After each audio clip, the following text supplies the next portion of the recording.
wabarakatuh. Waalaikumsalam warahmatullahi wabarakatuh. Alhamdulillah, alhamdulillahi rabbil alamin. Wabihi nasta'inu ala umuri dunya wad din.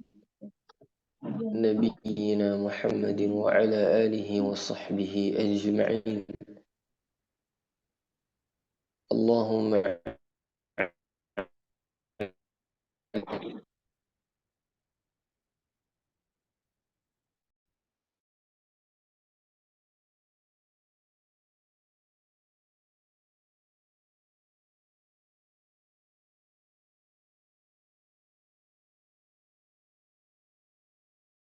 ikhwah jamaah sekalian yang Allah muliakan. Alhamdulillah, segala puji hanya milik Allah Jalla wa Ala atas segala nikmat yang Allah karuniakan untuk kita. Allah Subhanahu wa taala memberikan kita nikmat Islam, iman. Kemudian juga Allah Subhanahu wa taala memberikan nikmat kesehatan dan juga kesempatan yang merupakan nikmat yang sangat-sangat besar yang Allah berikan kepada kita. Akan tetapi banyak di antara kita yang lalai terhadap nikmat-nikmat tersebut. Maka kita bersyukur kepada Allah Subhanahu wa taala. Alhamdulillah kita bisa memaksimalkan nikmat tersebut untuk melakukan ketaatan kepada Allah Jalla wa Ala. Di antaranya adalah dengan cara kita belajar ilmu agama. Dan tentunya ilmu agama adalah ilmu yang paling mulia. Begitu juga mencarinya merupakan ibadah yang sangat agung di sisi Allah Subhanahu wa taala selama kita mengikhlaskan niat di dalam mencarinya. Maka Ana mengingatkan untuk Ana sendiri dan juga untuk kita semua agar kita sama-sama mulai sekarang mengikhlaskan niat kita kepada Allah. Kita belajar karena Allah Subhanahu wa taala, mencari ridha Allah Subhanahu wa taala. Kita belajar karena kita ingin mengangkat kebodohan dalam diri kita. Ingin mengajarkan kepada orang lain, tidak untuk mendebatnya, atau tidak ingin agar kita dinobatkan atau dinisbatkan sebagai orang yang alim. Dan kita belajar karena kita ingin mengamalkan ilmu dan menghidupkan ilmu, karena sebaik-baik warisan adalah warisan para nabi, yaitu ilmu agama. Lam yuwarrithu dinaran wala dirhama, walakin warrathul ilma, faman akhadhahu faqad akhadha bihadhin wafir. Kata Nabi sallallahu alaihi wasallam, sesungguhnya para nabi itu tidak mewariskan dirham wala dinar, akan tetapi mereka mewariskan ilmu. Maka barang siapa yang mengambil ilmu itu, maka dia telah mengambil bagian yang begitu banyak. Baik jamaah sekalian, ikhwah rahimakumullah. Kita akan melanjutkan pagi hari ini pembahasan dari kitab At-Tibyan fi Adab Hamalatil Quran karya Al-Imam An-Nawawi rahimahullah. Dan kita sedikit mengulang di pasal yang ke-87 ya kalau mau hitung dari awal, yaitu di bab yang ke-7. Kita akan melanjutkan faslun wa yanbaghi liman arada as-su'al an taqdimi ayatin ala ayatin fil mushafi aw munasabati hadhihi al-ayati fi hadha al-mawdu'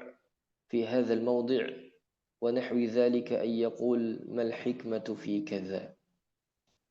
Nah, di pasal ini sebetulnya pasal yang menjelaskan tentang bagaimana adab kita terhadap perkara-perkara yang sudah tauqifiyah di dalam Al-Quran. Ana ulang sekali lagi. di pasal ini menjelaskan tentang bagaimana adab seseorang di dalam ayat-ayat atau perkara-perkara yang sudah ditetapkan oleh Allah Azza wa Jalla. Maka Al-Imam An-Nawawi menjelaskan adabnya. Kata beliau, dan seyogyanya bagi siapa yang ingin bertanya ya, tentang kenapa ayat ini didahulukan daripada ayat ini di dalam mushaf.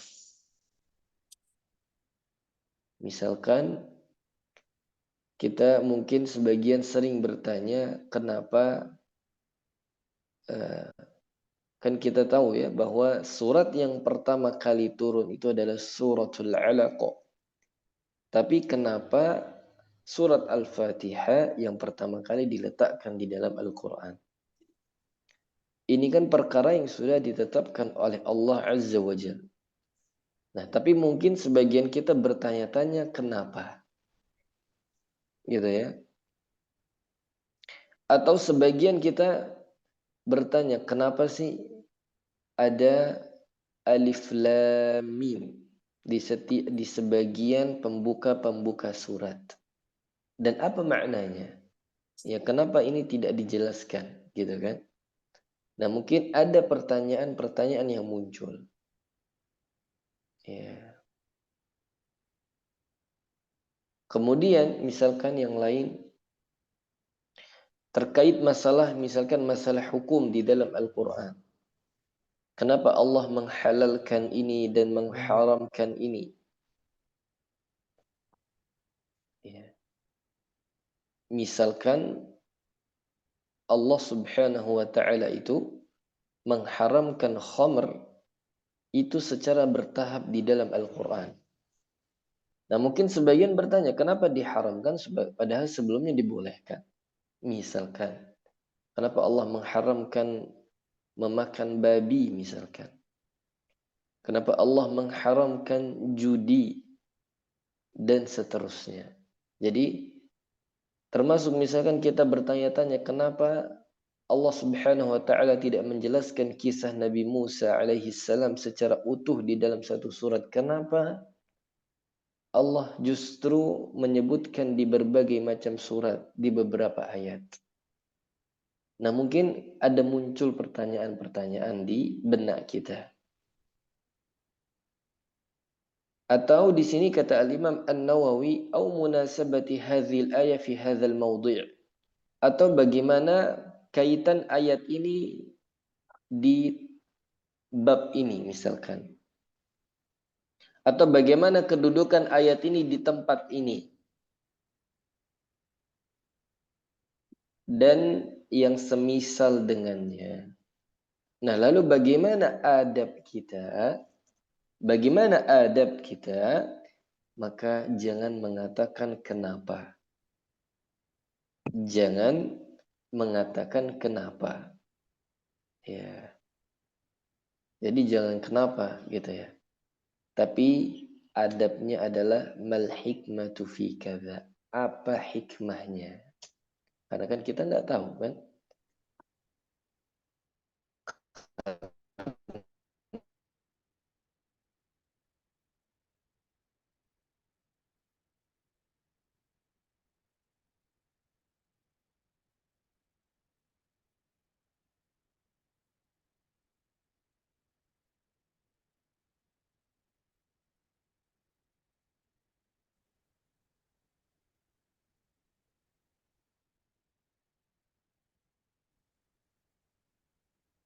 Baik, suaranya terdengar di sini? Jelas, Ustaz. Alhamdulillah, na'am. Soalnya tadi sepertinya sinyalnya terputus ya. Nah, jadi kalau misalkan kita punya pertanyaan di dalam benak kita, yang kita harus lakukan adab kita adalah bertanya apa hikmahnya. Jangan kenapa, jangan bilang limadza, tapi mal hikmah. Apa hikmahnya? Karena kalau kita mengatakan limadza, kenapa, seakan-akan kita mempertentangkan apa yang sudah ditetapkan oleh Allah Subhanahu wa taala. Jadi kalau kita misalkan bertanya kenapa ini, jadi seakan-akan kita menentang apa yang sudah Allah tetapkan di dalam Al-Quran ini. Dan kita mengetahui Allah Subhanahu wa taala Rabbul Alamin berkehendak sesuai dengan kehendaknya. Yaf'alu ma yasha' wallahu yaf'alu ma yurid. Ya kan? Nah, maka kita nggak boleh sebagai seorang hamba ketika kita bingung atau merasa ragu dengan sebuah ayat, jangan mengatakan kenapa, tapi apa hikmahnya. Nah, sehingga dengan itu kita akan mencari tahu alasannya, yang itu tentunya dijelaskan oleh para ulama kita. Baik tafsirnya, baik penjelasannya, baik kaitan ayat ini dengan ayat ini. Yang mungkin misalkan ada satu ayat dengan ayat yang lain bertentangan menurut kita, maka kita mencari solusinya, yaitu dengan bertanya kepada ahlul ilmi. Bertanya kepada ahlul ilmi. Nah, agar kita terhilang dari keraguan. Ya. Nah, karena sekali lagi Allah tidak memberikan kita ilmu kecuali hanya sedikit. Jadi nggak boleh kita melampaui apa yang sudah ditetapkan oleh Allah dengan kita mentakwil sembarangan. Ya. Allah berfirman, "Wa ma utitum minal ilmi illa qalila." Dan tidaklah kalian itu diberikan ilmu kecuali hanya sedikit ilmunya. Sealim-alimnya kita tentang ilmu bahasa Arab, maka itu hanya sedikit. Kita nggak bisa sembarangan mentakwil ayat-ayat Al-Quran. Ya, harus kita kembalikan ke penjelasan dari para ulama kita yang benar ilmunya. Yang mereka pun sama, tidak mungkin mentakwil atau menjelaskan sebuah ayat kecuali riwayat yang datang dari generasi sebelum mereka. Nah, beginilah cara kita memahami ilmu agama. Ya, karena hari ini terlalu banyak orang ketika dia tidak memahami suatu ayat, dia berusaha mengkait-kaitkan sendiri dan memahaminya sendiri, bahkan justru mentakwilnya sendiri. Ya. Maka ini berbahaya di dalam memahami Al-Quran atau memahami agama Allah Subhanahu wa ta'ala. Tersesat kita kalau kita menggunakan akal kita. Karena di antara prinsip akidah kita yaitu bahwa betul kita memahami setiap ayat dengan akal kita, tapi akal kita tidak boleh melampaui dalil. Ya. Harus mauquf. Ya, tidak melampauinya. Baik. Mudah-mudahan ini bisa dipahami insya Allah. Jadi ingat adabnya kalau bertanya dengan sesuatu yang kita tidak pahami dan itu sepertinya bertentangan di dalam benak kita, maka ucapkan apa hikmahnya. Dengan itu kita akan mencari tahu. Baik. Kita lanjutkan ikhwah sekalian di pasal yang ke-88, ya kalau kita urutkan dari awal, kata Al-Imam An-Nawawi faslun yukrahu an yaqula nasitu ayatan kadza bal yaqulu unsituha au usqattuha. Ya. Faqad thabata fi as-sahihaini an Abdillah ibn Mas'ud radhiyallahu anhu قال رسول الله صلى الله عليه وسلم لا يقل أحدكم نسيت آية كذا وكذا بل هو شيء نسي. وفي رواية في الصحيحين أيضا بئس ما لأحدكم أن يقول نسيت آية كيت وكيت بل هو نسي. Ini seperti sudah kita bahas juga ya di pertemuan sebelumnya, bahwa kita dimakruhkan, ya kata Imam An-Nawawi, dimakruhkan kita mengatakan bahwa kita melupakan ayat ini. Tapi yang benar adalah dengan kita mengatakan saya dilupakan atau saya dilupakan, ya. Atau maksudnya aku telah meninggalkan ayat ini, ya, maksudnya sudah lama tidak diulang gitu ya.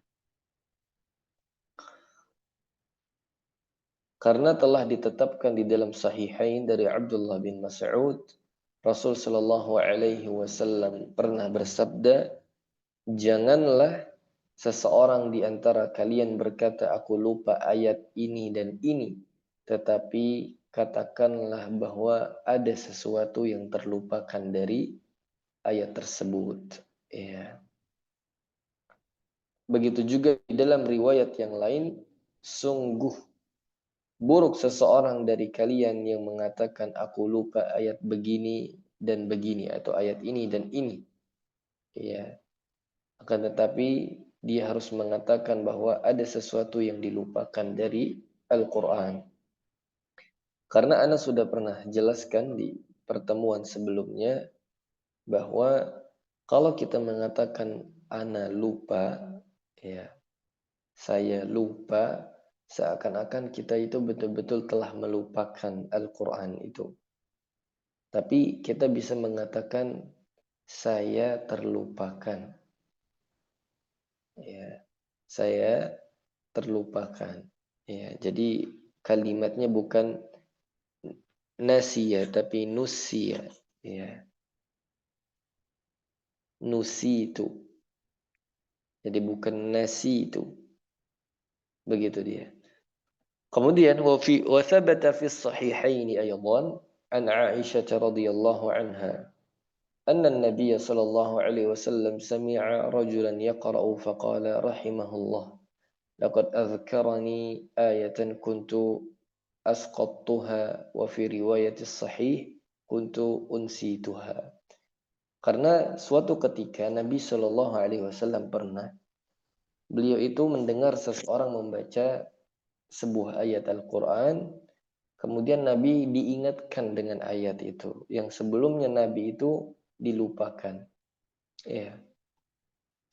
Maka Nabi mendoakan orang itu yang membacakan ayat, semoga Allah merahmati orang itu. Karena sungguh dia telah mengingatkanku sebuah ayat yang aku terlupakannya. Begitu dia. Kemudian wa amma ma rawahu Ibnu Abi Dawud an Abi Abdurrahman As-Sulami At-Tabi'i Al-Jalil annahu qala la taqul asqattu ayata kadza bal qul ughfiltu fahuwa khilafu ma thabata fil hadits as-sahih wal i'timadu 'ala al-hadits wa huwa jawazu usqattu wa 'adamul karahati fihi. Adapun riwayat dari Ibnu Abi Dawud bahwa datang sebuah ungkapan, ya, atau pernyataan dari seorang tabi'in yang sangat mulia, salah seorang tokoh pakar Al-Quran di kalangan tabi'in, yaitu Abu Abdurrahman As-Sulami, bahwa beliau pernah mengatakan, jangan mengatakan usqattu ayata kaza, tapi kita bilang aku telah dilalaikan. Ya. Tapi kalau kita menggunakan kalimat bahasa Arab ini, kata para ulama, tidak ada khilaf dalam masalah ini. yang telah ditetapkan dalam hadis, maka kita bersandar kepada hadis, tidak bersandar kepada perkataan Abu Abdurrahman As-Sulami. Jadi boleh kita menggunakan kalimat dalam bahasa Arab asqattu dan tidak dibenci dalam mengucapkan ini, ya. Baik, ini termasuk adab juga ya secara umum terhadap Al-Qur'anul Karim. Baik, kita masuk ke pasal yang berikutnya, ikhwah sekalian. Faslun, ya, pasal yang berikutnya.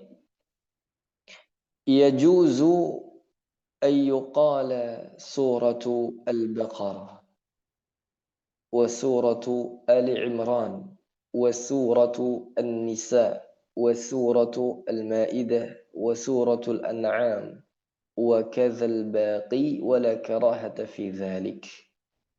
Ya.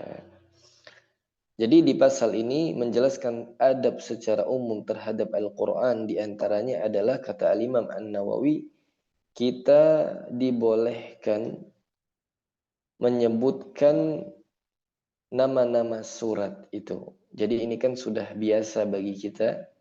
Insya Allah tidak ada permasalahan dalam masalah ini di tengah-tengah masyarakat kita. Maksudnya kita dibolehkan kalau misalkan kita ingin menyebutkan sebuah surat, kita sebut namanya. Surat Al-Baqarah, surat Ali Imran, surat An-Nisa, surat Al-Maidah, surat Al-An'am, dan seterusnya. Dan tidak ada perkara yang dibenci dalam masalah ini. Ya. Wala karahata dzalik. Ya.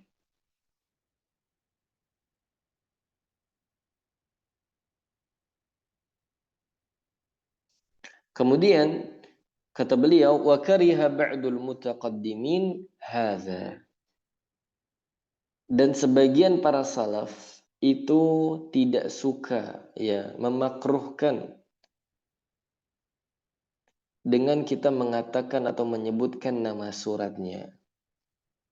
Ya, tapi mereka mengatakan yuqalu suratul lati yuzkaru fiha al-Baqarah was suratul lati yuzkaru fiha Ali Imran was suratul lati yuzkaru fiha An-Nisa wa kadzal baqi. Jadi ada sebagian salaf mereka memakruhkan kita langsung menyebutkan nama suratnya. Jadi bagaimana kalau kita ingin menyebutkan nama surat? Ya kita dengan mengatakan gimana? Bahwa surat yang disebutkan di dalamnya adalah surat Al-Baqarah. Ya, surat yang di dalamnya disebutkan Al-Baqarah.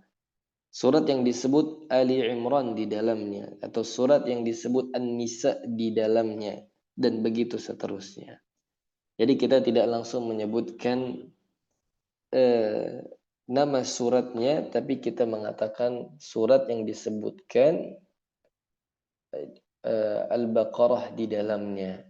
Ya, surat yang disebutkan di dalamnya Ali Imran, ya agak rumit ya. Ya, was-shawabul awal, tapi kata Al-Imam An-Nawawi yang benar adalah pendapat yang pertama, langsung menyebutkan nama suratnya. Ya. Faqad thabata fi as-sahihain 'an Rasulillah sallallahu alaihi wasallam qawluhu suratul Baqarah wa suratul Kahf wa ghairuhuma mimma la yuhsa. وَكَذَلِكَ عَنِ الصَّحَابَةِ رَضِيَ اللَّهُ عَنْهُمْ. Nah, jadi pendapat yang pertama yang paling benar sebagaimana ini telah disebutkan di dalam Sahihain dari Nabi Shallallahu Alaihi Wasallam yang mana beliau mengatakan surat Al-Baqarah, surat Al-Kahf dan selain dari keduanya yang tidak terhitung. Maksudnya Nabi pasti menyebutkan nama suratnya. Dan ini juga diriwayatkan dari para sahabat radhiyallahu anhum. Nah, jadi terkadang Nabi Shallallahu Alaihi Wasallam juga tidak menyebutkan nama suratnya, tapi Nabi menyebutkan awal ayatnya. Ya, kadang-kadang Nabi misalkan menyebutkan sebuah surat, tapi beliau memberikan isyarat awal suratnya. Ya, banyak disebutkan dalam hadis tentang masalah ini. Misalkan disunnahkan kita membaca di setiap Jumat itu surat As-Sajdah. Ya, terkadang dalam riwayat tidak disebutkan surat As-Sajdah, tapi surat Alif Lam Mim Tanzilul Kitab. Begitu dia. Ya. Begitu juga disunnahkan membaca surat Hal Ata 'alal Insan, tidak disebutkan surat Al-Insan, begitu. Terkadang juga di surat-surat yang lain begitu. Ya. Tidak disebutkan nama suratnya secara langsung. Tapi apakah kita dilarang? Jawabannya dibolehkan. Dibolehkan kita langsung menyebutkan nama surat.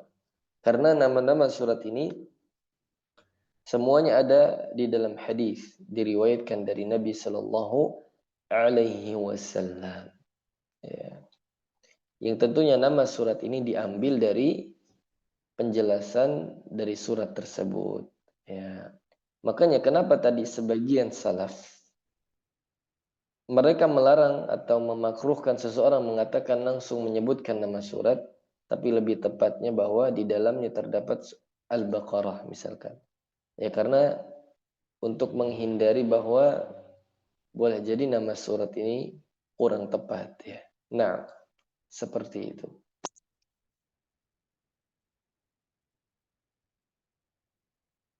Kita lanjutkan.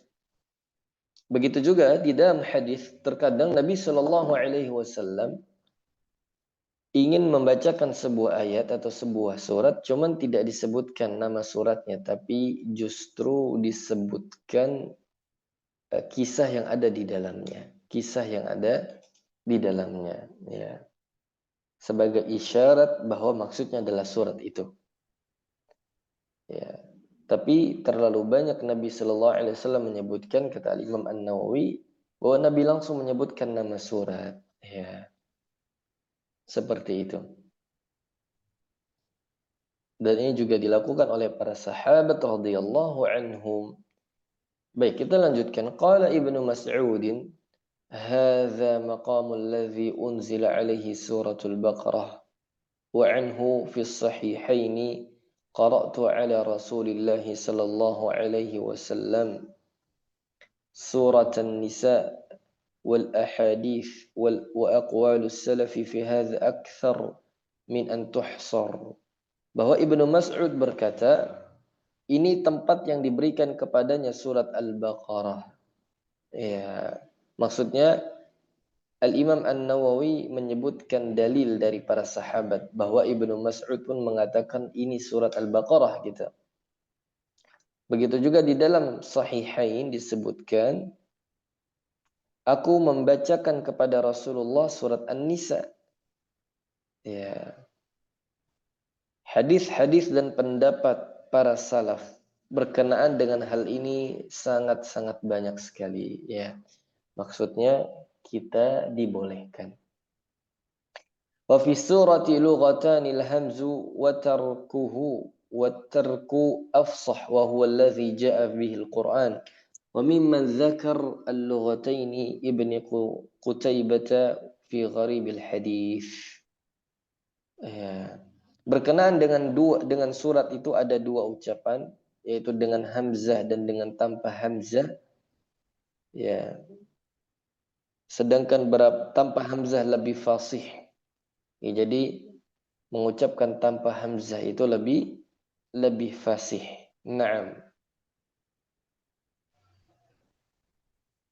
Di antara yang menyebutkan dua ucapan adalah Ibnu Qutaibah di dalam Gharibul Hadis. Maksudnya begini.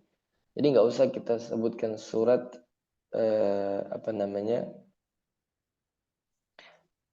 jadi hamzahnya kita baca gitu. Suratu Al-Baqarah gitu. Tapi langsung aja suratul Baqarah gitu. Nah, Allah taala alam. Baik, kita lanjutkan. Faslun, pasal yang berikutnya. ولا يكره أن يقال هذه قراءة أبي عمرو أو قراءة نافع أو حمزة أو الكساء أو غيرهم. هذا هو المختار الذي عمل السلف والخلف من غير إنكار. Ya. Dan juga ya, tidak dimakruhkan. Ya. Seseorang mengatakan bahwa saya telah membaca bacaan Abu Amr. Saya telah membaca dengan bacaan Nafi', bacaan Hamzah, bacaan Al-Kisai atau yang selainnya dari bacaan-bacaan Rasul Sallallahu Alaihi Wasallam yang dinisbatkan kepada 10 imam yang sudah ditetapkan oleh para ulama kita. Nah, jadi kan kita tahu ya bahwa bacaan Al-Quran itu ada beberapa variasi bacaan yang dinisbatkan kepada 10 imam, 20 riwayat. Nah, kita dibolehkan mengucapkan misalkan kita baca surat Al-Fatihah dengan riwayat yang lain. Misalkan ya. Misalkan kita baca Maliki Yaumiddin-nya kita pendekkan. Kalau ada orang bertanya atau kita ingin menyampaikan kepada orang lain, maka kita cukup mengatakan saya membaca dengan bacaan imam ini, riwayat ini misalkan. Jadi nggak perlu kita bilang bahwa saya membaca dengan bacaan Rasul Sallallahu Alaihi Wasallam. Iya betul, semuanya dari Nabi Sallallahu Alaihi Wasallam. Tidak ada para imam-imam qiraat itu yang membuat qiraat sendiri, itu nggak ada. Nah, tentunya semuanya dari Nabi Sallallahu Alaihi Wasallam. Cuma agar kita itu tidak bingung, kita ini baca bacaan siapa, maka kita nisbatkan bacaan itu kepada para imam. Ya, dan ini dibolehkan. Ini dibolehkan. Nah, jadi kenapa para imam itu dipilih? Ya tentunya kita sudah tahu ya, alasannya diantaranya karena kredibilitas keilmuannya terkait masalah bacaan itu. Yang kedua karena memiliki murid yang banyak. Yang ketiga karena dia masyhur. Makanya dipilihlah 10 imam yang dinisbatkan kepada mereka bacaan-bacaan Rasul Sallallahu Alaihi Wasallam. Nah, kemudian kata Imam An-Nawawi, warawa Ibnu Abi Dawud an Ibrahim An-Nakha'i rahimahullahu annahu qala kanu yakrahun ay yuqal sunnatu fulan wa qira'atu fulan was sahihu ma qaddamna. Bahwa diriwayatkan dari Ibnu Abi Dawud dari Ibrahim An-Nakha'i ya rahimahullahu taala, bahwasanya beliau berkata bahwa para salaf itu mereka sebagian tidak menyukai seseorang mengatakan bahwa sunnah fulan dan bacaan fulan. Ya maksudnya kita nggak boleh menisbatkan bacaan ini kepada para imam itu. Nah, tapi yang lebih tepat pendapat yang sudah kita kemukakan di awal ya. Jadi dibolehkan. Kenapa tidak dibolehkan? Karena sebagian mungkin menganggap bahwa ini bukan bacaan Rasulullah, justru ini bacaan siapa? Bacaan orang itu gitu. Padahal tidak. Padahal tidak seperti itu maksudnya. Sebagaimana kita mengatakan hadis di dalam Sahih Bukhari, bukan berarti Al-Imam Al-Bukhari yang membuat hadis, tapi maksudnya beliau yang mengumpulkan hadis Nabi Shallallahu Alaihi Wasallam dengan metode, dengan cara beliau, sehingga dia menjadi buku yang paling sahih setelah Al-Quranul Karim. Nah, seperti itu dia. Kemudian kita ambil pasal yang terakhir. Faslun, kata Imam An-Nawawi, la yumna'ul kafiru min sima'il Qur'an liqaulihi ta'ala wa in ahadun minal musyrikin nastajaraka fa'ajirhu hatta yasma'a kalam Allah. Surat At-Taubah. Nah, kata Imam An-Nawawi di pasal yang ke-90 ini, ya bahwa tidak dilarang orang-orang kafir itu mendengarkan Al-Quranul Karim. sebagaimana firman Allah Subhanahu wa taala, ya. Dan jika seseorang di antara orang-orang musyrikin itu meminta perlindungan kepadamu, maka lindungilah dia supaya dia mendengarkan firman Allah Subhanahu wa taala. Ya tentunya terlalu banyak kisah ya di zaman Nabi, orang-orang musyrikin itu diam-diam mendengarkan bacaan Al-Quran Nabi dan para sahabatnya. Nah, bahkan ini dibolehkan kita memperdengarkan ayat-ayat Al-Quran kepada orang-orang musyrik, orang-orang kafir. Dibolehkan. Misalkan ada teman kita non-muslim, ingin didengarkan ayat-ayat Al-Quran, ingin dibacakan ayat-ayat Al-Quran, maka itu yang lebih utama. Mudah-mudahan itu menjadi asbab hidayah. Mudah-mudahan menjadi asbab hidayah. Ya, pahalanya besar tentunya. Dan anak sering kali ketemu ada sebagian orang itu ingin belajar Al-Quranul Karim. Walaupun dia belum masuk Islam, tapi ingin tahu tentang isi Al-Quran itu. Nah, maka kalau misalkan ada orang minta didengarkan Al-Quran, maka harus kita perdengarkan ayat-ayat Al-Quran. Ya, bisa dengan kita yang membacanya atau kita perdengarkan bacaan dari para masyayikh yang lebih fasih bacaan Qur'annya, yang lebih indah suaranya, yang mudah-mudahan itu menyentuh dirinya. Tapi di sini ada pembahasan lain, wa yumna'u min massil mushaf. Tapi tidak boleh seseorang itu dari orang-orang musyrikin atau orang-orang kafir itu memegang Al-Quranul Karim, belum boleh karena mereka masih najis. Ya, karena mereka masih najis. Ya, maka tidak boleh dia memegang Al-Quran. La yamassuhu illal mutahharun. Ya, tidaklah seseorang boleh itu memegang mushaf kecuali orang-orang yang suci. Maksudnya orang-orang muslim yang dia bukan musyrik atau kafir. Ya, karena sejatinya orang musyrik itu dalam pandangan syariat kita, mereka statusnya najis. Ya, bukan jasadnya, bukan apa yang mereka makan, bukan, tapi secara maknawi. Dia harus masuk Islam, kemudian dia mandi. Mandi besar baru dikatakan suci dia. Nah, lalu ada pertanyaan, wahal yajuzu ta'limul Qur'an, ta'limuhul Qur'an. Apakah boleh kita mengajarkan dia Al-Qur'an?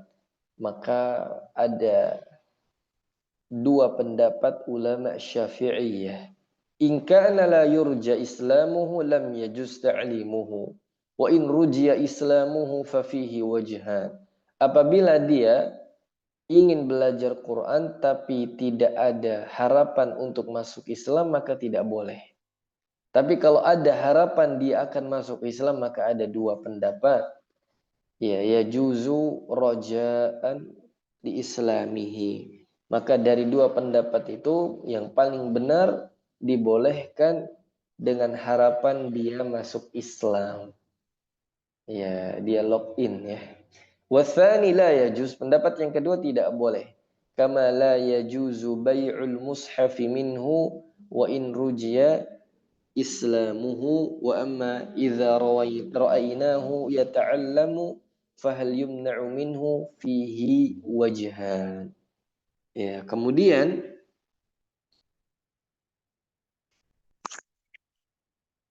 pendapat yang kedua bahwa tidak boleh. Sebagaimana kita tidak boleh menjual mushaf kepada orang non-muslim meskipun diharapkan keislamannya. Jika kita melihatnya bahwa dia belajar, apakah dilarang berkenaan dengan perkara ini, maka juga ada dua pendapat. Ya, ya maksudnya pendapat yang sudah kita sampaikan tadi. Ya. Maksudnya kalau misalkan betul-betul dia ingin masuk Islam, ya maka kita berusaha mengajarkannya, menjelaskannya. Tapi kalau ternyata kita melihat dia tidak ada minat untuk masuk Islam, ya hanya sebatas pansos saja, FOMO saja, atau misalkan dia belajar karena ingin memusuhi Islam, ya karena banyak ya orang-orang musyrik atau orang-orang kafir belajar Islam untuk bagaimana dia menghancurkan Islam. Ya. Tapi tentunya kalau orang-orang di sekitar kita mungkin tidak sampai ke arah seperti itu, mudah-mudahan ya dengan kita mengajarkan Al-Quran mereka masuk ke dalam Islam. Nah, mungkin itu yang bisa kita sampaikan. Mudah-mudahan bermanfaat. Ya. Kita cukupkan insya Allah dan kita akan lanjutkan di pertemuan berikutnya. Wassallallahu ala nabiyyina Muhammad wa ala alihi wa sahbihi wa sallam. Subhanakallahumma wa bihamdik. Ashhadu an la ilaha illa ant. Nastaghfiruka wa natubu ilaik. Akhirul kalam. Assalamualaikum warahmatullahi wabarakatuh.